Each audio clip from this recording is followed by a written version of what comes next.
दिसंबर 5, 1945। एक शांत सी शाम, आसमान बिल्कुल साफ। अमेरिका के फोर्ट लॉडरडेल एयरबेस से 5 सैन्य विमान उड़ान भरते हैं। फ्लाइट का नाम है फ्लाइट 19। ये बस एक सिंपल रूटीन फ्लाइट है जो कुछ घंटों में खत्म होने वाली है। ना कोई खतरा, ना कोई डर, सिर्फ ट्रेनिंग और वापसी। लेकिन उस दिन किस्मत कुछ और ही लिखी जा चुकी थी, क्योंकि जल्द ही इस शांति को एक ऐसी आवाज तोड़ने वाली थी जिसे इतिहास के पन्नों में हमेशा के लिए जगह बना ली। इन 5 विमानों में 14 एक्सपर्ट पायलट थे और 196 अधिकारी। सब कुछ प्लान के मुताबिक चल रहा था। और फिर अचानक रेडियो पर एक आवाज गूंजती है, हमारा कंपास काम नहीं कर रहा है, हमें कुछ समझ में नहीं आ रहा है, हम कहाँ हैं और ये जगह बहुत ही ज्यादा अजीब है। इसके बाद छाया एक सन्नाटा। कोई मेडे नहीं, कोई एसओएस नहीं, कोई रेकेज नहीं, बस सारे विमान हमेशा के लिए गायब। और वहीं से शुरू होती है दुनिया की सबसे रहस्यमयी एविएशन कहानी, दी बर्मुडा ट्रायंगल मिस्ट्री। तो सवाल ये उठता है, क्या ये सिर्फ एक हादसा है या सच में समंदर की गहराई में जहाज़ों को कोई निगल रहा था जो आज तक इंसान समझ नहीं पा रहा है। कुछ लोग कहते हैं ये अमानवीय ताकत है, तो कुछ कहते हैं ये पैरेलल डायमेंशन है जो दूसरे यूनिवर्स से अपने आप को जोड़ रहा है। तो फिर सच्चाई आखिर क्या है?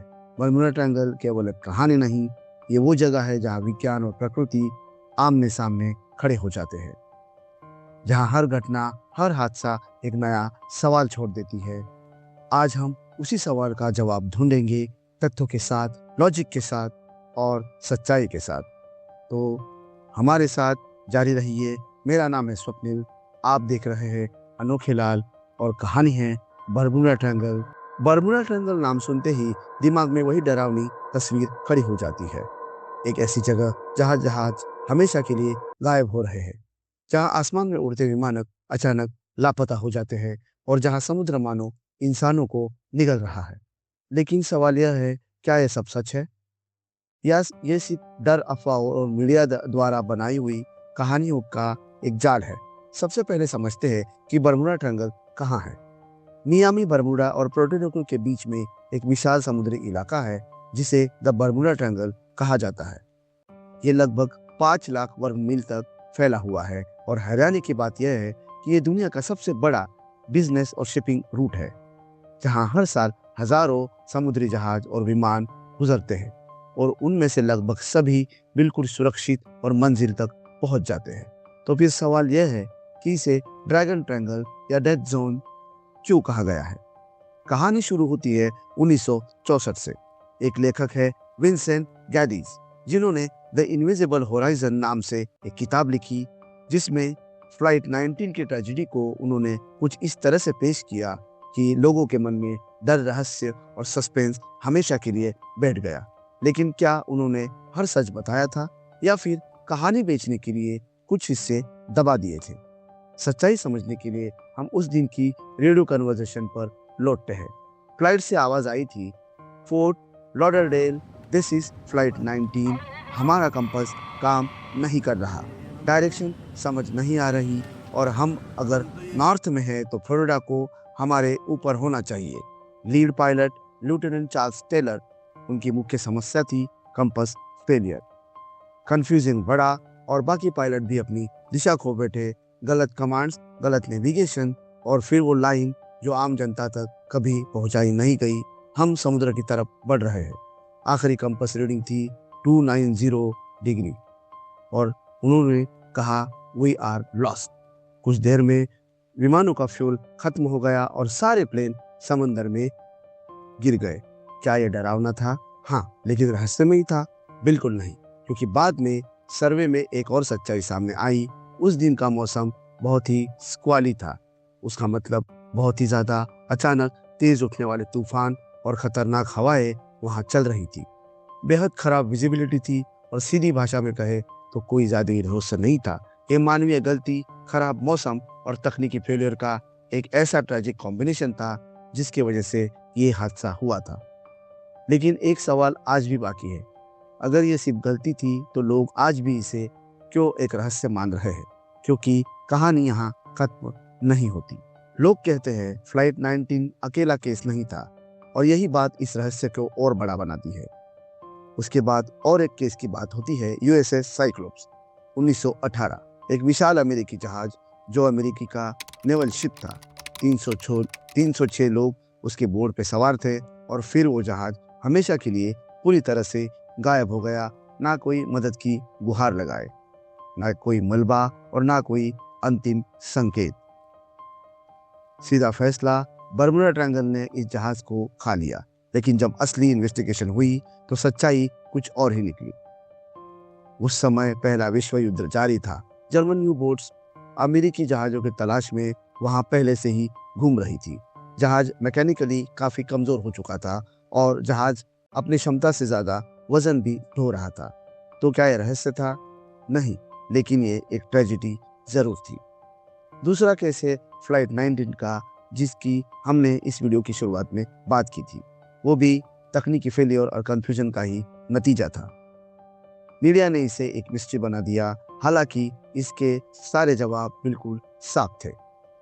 तीसरा केस है द हाविलैंड कॉमेट 1954 का। ये एक विमान था जो 37 लोगों को लेकर समुद्र में क्रैश हो गया। मीडिया ने इसे फिर बर्मुडा ट्रायंगल से जोड़ दिया, लेकिन इसकी असली वजह थी इसकी कमजोर बनावट। मेटल फटीग और इंजीनियरिंग फेलियर की वजह से यह हवा के बीचों बीच दो टुकड़ों में कट गया और समंदर में समा गया। बर्मुडा ट्रायंगल में दुर्घटनाएं दुनिया के बाकी समुद्री इलाकों से ज्यादा नहीं है, बिल्कुल सामान्य है। कई जगहों में तो इससे भी ज्यादा दुर्घटना होती है। लेकिन मीडिया ने क्या किया? सिर्फ मिस्टीरियस केसेस को हाईलाइट किया, नॉर्मल एक्सीडेंट को बिल्कुल दरकिनार कर दिया और ट्रायंगल की बाउंड्री अपने हिसाब से बढ़ाई। मतलब कभी कभी उसकी बाउंड्री को 20 लाख स्क्वायर किलोमीटर तक भी बढ़ाया गया। अब आते हैं असली सवाल पर, जो हादसे हुए वो क्यों हुए। पहली थ्योरी कहती है गल्फ स्ट्रीम। ये कोई नॉर्मल पानी की धारा नहीं है, ये ओशन का एक हाई स्पीड करंट है जो लगभग 5 मील प्रति घंटा की हैरत अंगेज रफ्तार से चलता है। अगर जहाज धीमा है और गल्फ स्ट्रीम तेज है तो जहाज उसी जगह पे घूमता रहेगा और उसे आगे बढ़ावा नहीं मिल पाएगा। और अगर वो डूब जाता है तो उसका मलबा डूबने की जगह से कई किलोमीटर दूर तक पाया जा सकता है, क्योंकि पानी का तेज करंट जहाज के मलबे को काफी दूर तक लेके जाएगा। दूसरी थ्योरी है मीथेन गैस एक्सप्लोशंस। वैज्ञानिकों के अनुसार समंदर के तलहटी के नीचे मीथेन हाइड्रेट के बहुत बड़े भंडार जमा है। कभी तापमान बदले तो गैस रिलीज होती है और पानी की डेंसिटी को यानी घनता को हैरतअंगेज रूप से कम कर देती है। इसकी वजह से कोई बड़ा जहाज पानी के अंदर बिना किसी चेतावनी के समा जाता है। लेकिन ये बहुत ही रेयर इंसिडेंट माना जाता है और ये एयरक्राफ्ट पे लागू नहीं होता। तीसरी थ्योरी है मैग्नेटिक थ्योरी। कुछ पायलट कहते हैं कि कंपास वहां पे ठीक से काम नहीं करते।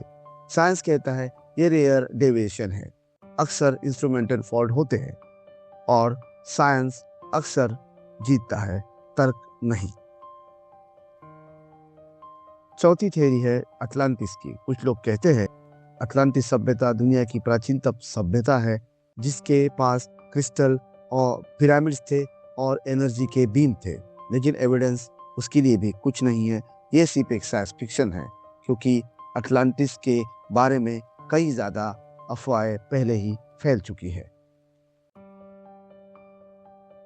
सबसे बड़ा कारण है ह्यूमन एरर, यानी नेविगेशन और तकनीकी गलतियां और मौके पर पैनिक हो जाना और अपने गलत फैसलों की वजह से संकट को न्योता देना। दूसरा कारण है एक्सट्रीम वेदर, यानी अचानक ज़्यादा हवाएं चलना और समुंदर के मौसम का बिगड़ना और तूफानों का आना, जिसकी वजह से विजिबिलिटी जीरो हो जाती है और हमेशा हादसों को आमंत्रण देती है। तीसरा रीजन, जिसकी बात हमने पहले भी की है, गल्फ स्ट्रीम। उसकी वजह से जहाज की रफ्तार हैरतअंगेज तरीके से तेज या धीमी हो जाती है और कप्तान अपने आप जहाज पर काबू नहीं पा सकता। और ये सब हादसे को निमंत्रण देता है। चौथा कारण है deep ocean trenches. Bermuda triangle के आसपास समंदर लगभग 20,000 फीट तक गहरा है और सीधी चट्टानों के जैसा गहरा है, इसलिए उसके अंदर अगर कुछ समा जाता है तो उसका मलबा मिलना लगभग नामुमकिन है। ये कोई सुपरनैचुरल बात नहीं है, ये एक सामान्य नैसर्गिक क्रिया है। और सबसे बड़ा सच है द साइकोलॉजिकल ट्रूथ, यानी हमारा दिमाग। हम हमेशा उबाऊ यानी बोरिंग सच को रिजेक्ट करते हैं और ड्रामेटिक मिस्ट्री को एक्सेप्ट करते हैं। यही बर्मुडा ट्रायंगल के साथ हुआ है। तो क्या बर्मुडा ट्रायंगल सच में खतरनाक है? हाँ। तो यहाँ नेचर पावरफुल है, लेकिन क्या ये सुपरनैचुरल है? नहीं, ये साइंस है, ये ओशनोग्राफी है। समंदर दुनिया में हर कोने में कई जगह पे शांत या फिर तूफानी पाया जाता है, लेकिन इसका मतलब ये नहीं कि हम हर चीज को किसी मिस्ट्री या रहस्य से जोड़ के सच से दरकिनार हो जाए, क्योंकि सच हमेशा सिंपल होता है और अपना ह्यूमन ब्रेन सिंपल चीज़ों से बोर होता है। बर्मुडा ट्रायंगल मैजिकल है, ये एक बात हमें ज़्यादा उत्साहित और एक्साइटेड करती है। यही है बर्मुडा ट्रायंगल का रियल ट्रूथ, रियलिटी ज़्यादा और रहस्य कम, लेकिन उतना ही फैसिनेटिंग और हैरत अंगेज। अगर आपको ये कहानी पसंद आई हो तो चैनल को सब्सक्राइब कीजिए, शेयर कीजिए, लाइक कीजिए और कमेंट बॉक्स में आप मुझे बताइए कि बर्मुडा ट्रायंगल के बारे में आपने पहली बार कब सुना था। मैं हूँ आपका दोस्त स्वप्निल, मिलते हैं अगली वीडियो में।